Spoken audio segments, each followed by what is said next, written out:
nekentėjo man pasivyti su naujais automobiliu.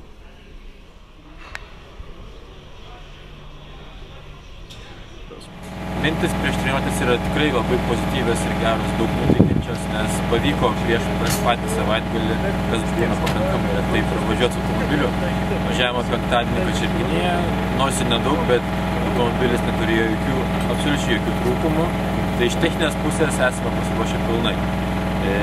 Vėlgi, treniruočių nusimato nemažai.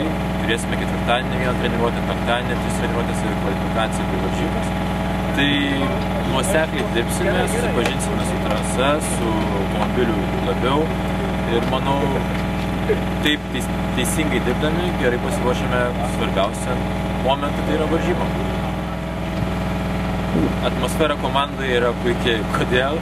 Aš ne vienus metus gyvenau Vokietijoje ir galbūt ta Vokietija turėjo man tam tikrą įtaką, turiu galvoje, kad ta tvarka, pedantiškumas, organizuotiškumas man yra labai artima ir priimtina, nors komandai esu naujas, bet per šias kelias dienas, praeitą savaitę, šiandien pajutau, kad komanda turi susiskirčiusi, vienas asmuo yra atsakingas už tą, kitas už kitą dalyką, tai ta tvarka, tas užtikrintumas, žinai, kad į ką kreiptis, kuriuo klausimu, man tikrai yra gerai, aš nesijaučiu taip, kad kaip kokia itališka komanda, kai tai yra tam tikras balaganas, nežinai, kas bus, kaip bus, kieno klausi, tai tai labai imponuoja man ir tikiuosi šitą gerą organizuotumą, pasiskirstimą darbų išlaikysime visą savaitgalį ir tai, aišku, gali prisidėti prie gerų rezultatų.